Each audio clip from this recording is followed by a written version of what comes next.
السلام عليكم ورحمة الله تعالى وبركاته، ومرحبا بكم في حصة جديدة من حصص القراءة. نصنا القرائي اليوم هو عبارة عن مسرحية بعنوان كلنا أصدقاء.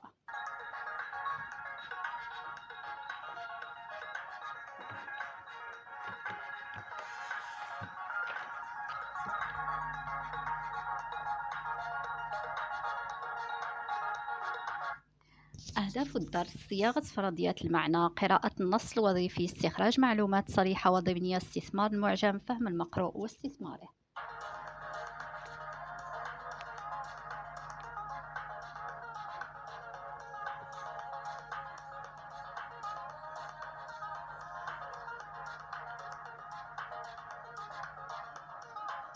فيما يلي نحاول شرح عنوان النص.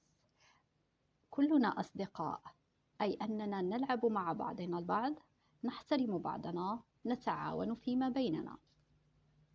أعبر عن الصورة وأربطها بالعنوان لأتوقع أحداث ومضامين هذا النص المسرحي.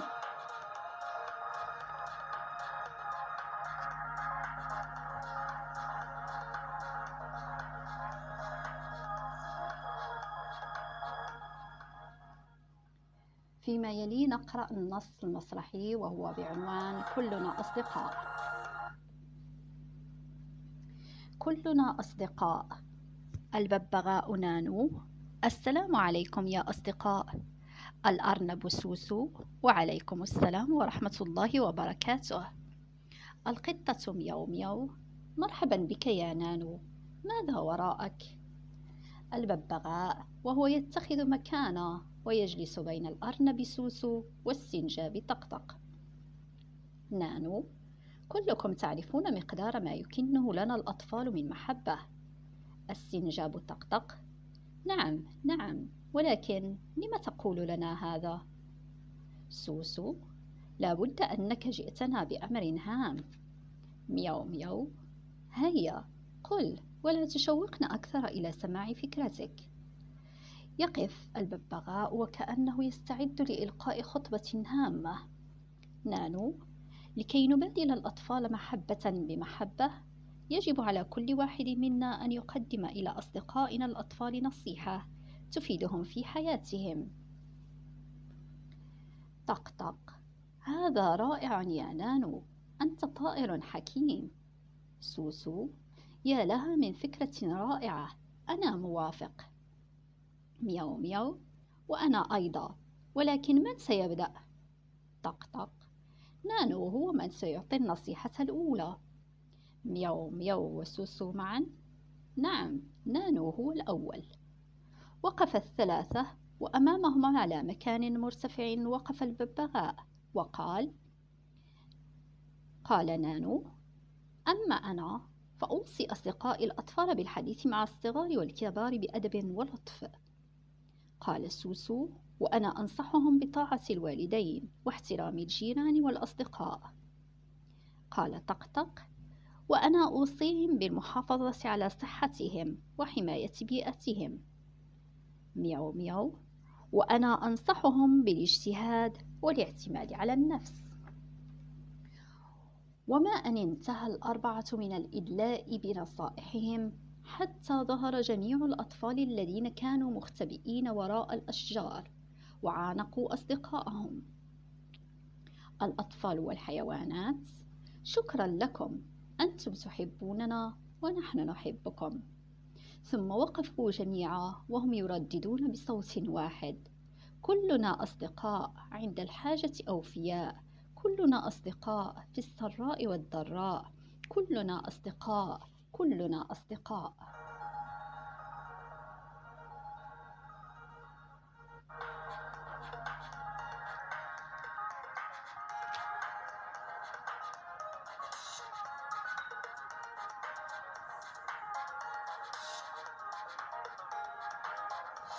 إذا حاولوا إعادة قراءة هذا النص المسرحي وحاولوا تشخيصه، أي بتشخيص وتمثيل الأدوار.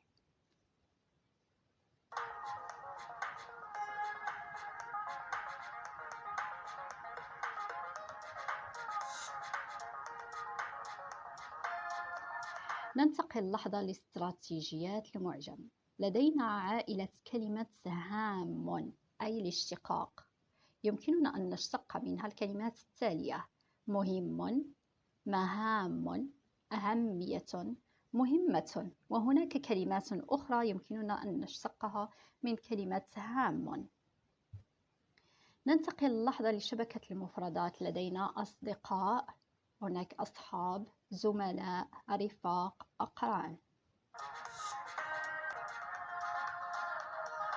الصفة المضافة. نضف صفات لكلمة الحيوانات. من بين الصفات التي اخترتها: كثيرة، متنوعة، جميلة. نقول الحيوانات كثيرة، الحيوانات متنوعة، الحيوانات جميلة.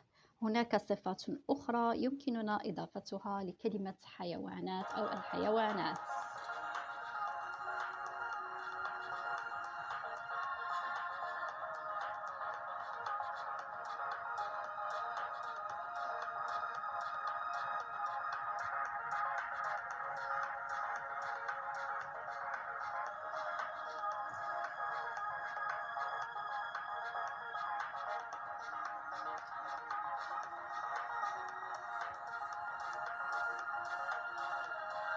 فيما يلي نحاول أن نجيب عن الأسئلة التالية: من هم شخصيات المسرحية؟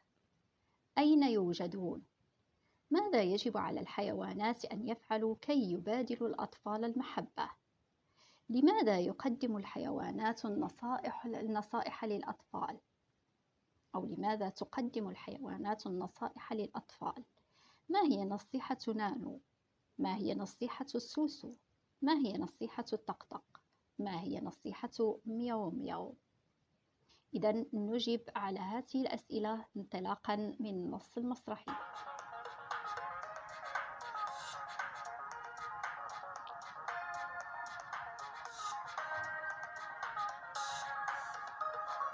إذا شخصيات المسرحية هي الببغاء نانو، السنجاب طقطق، الأرنب سوسو، القطة مياو مياو، والأطفال. وهم يوجدون في الغابة. يجب على الحيوانات أن يقدموا نصائح للأطفال لكي تفيدهم في حياتهم اليومية. نصيحة نانو: الحديث بأدب ولطف مع الصغار والكبار. نصيحة سوسو: طاعة الوالدين. نصيحة طقطق: المحافظة على صحتهم وحماية بيئتهم. نصيحة مياو مياو: الاجتهاد والاعتماد على النفس.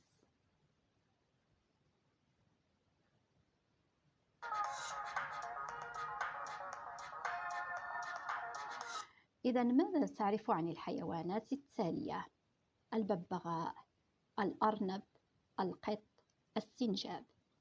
بمعنى مظاهر الحياة عند الحيوانات، وهي ما تعرفنا عليها في حصص النشاط العلمي في دروس الحيوانات. بمعنى هل هي حيوانات لاحمة أم عاشبة؟ هل هي حيوانات مفترسة أم أليفة؟ هل هي حيوانات برية أم برمائية أو جوية، أو أنها مائية مثل الأسماك؟ إذا هنا كل حيوان نتحدث عنه بصفة خاصة ونبحث عن معلومات أخرى حول كل حيوان.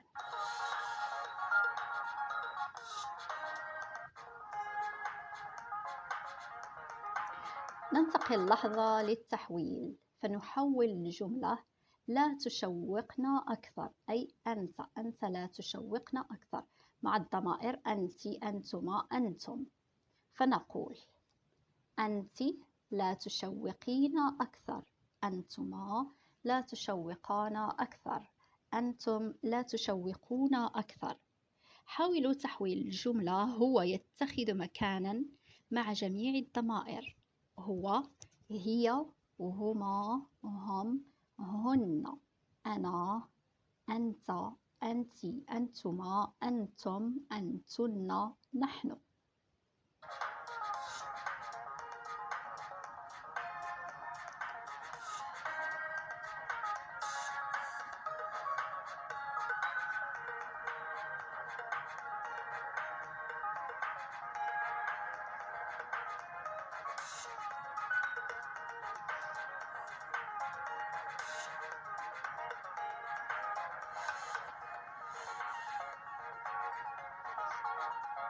نحاول لحظة تلخيص الحكاية. اجتمعت بعض الحيوانات في الغابة، فاقترح الببغاء نانو على أصدقائه تقديم نصائح للأطفال تفيدهم في حياتهم. قال الببغاء نانو: أما أنا فأوصي أصدقائي الأطفال بالحديث مع الصغار والكبار بأدب ولطف. وقال الأرنب سوسو: وأنا أنصحهم بطاعة الوالدين واحترام الجيران والأصدقاء.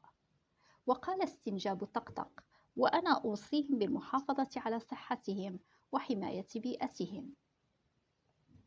وقال القط ميو ميو: وأنا أنصحهم بالاجتهاد والاعتماد على النفس. ثم ظهر جميع الأطفال الذين كانوا مختبئين وراء الأشجار وعانقوا أصدقائهم وقالوا: شكرا لكم، أنتم تحبوننا ونحن نحبكم.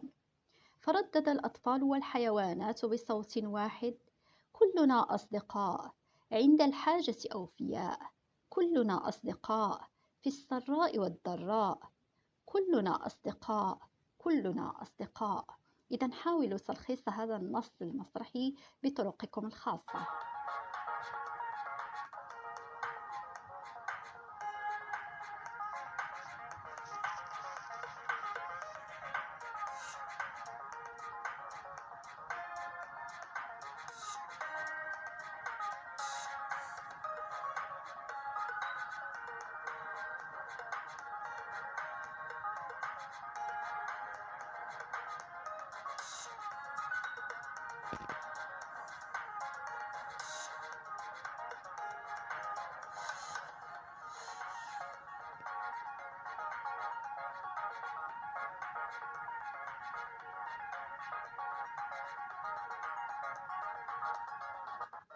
ننتقل لحظة لفقرة الإنتاج، بمعنى نحاول إنتاج نص قصير آخر يشبه نصنا كلنا أصدقاء.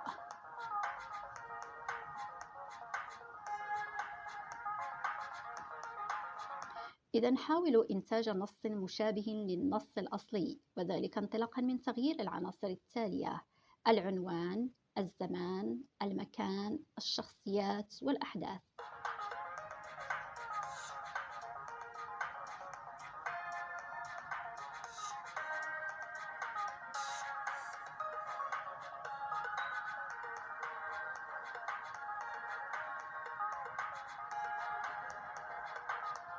مثلا العنوان: كلنا أحباب أو كلنا أحباء. الزمان: دائما. المكان: البيت. الشخصيات: الأب، العم، الخال، الأم، العمة، الخالة، الأبناء والجد والجدة. هذا مجرد مثال.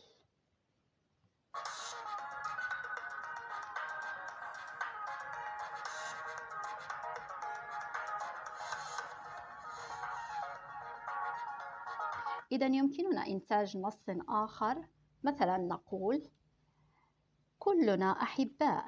الجد: السلام عليكم يا أحبائي. العائلة: وعليكم السلام ورحمة الله وبركاته. الحفيد: مرحبا بك يا جدي، لماذا جمعتنا اليوم؟ الجد وهو يتخذ مكانه ويجلس بين أبنائه: الجد قال: كلكم تعلمون أهمية تماسك أفراد العائلة. إذا هذا كان مجرد مثال يمكنكم إنتاج نصوص أخرى مشابهة بهذه الطريقة. وبهذا نأتي إلى نهاية هذه الحصة. دمتم في رعاية الله وحفظه، وإلى اللقاء القادم أفضل إن شاء الله. إلى اللقاء.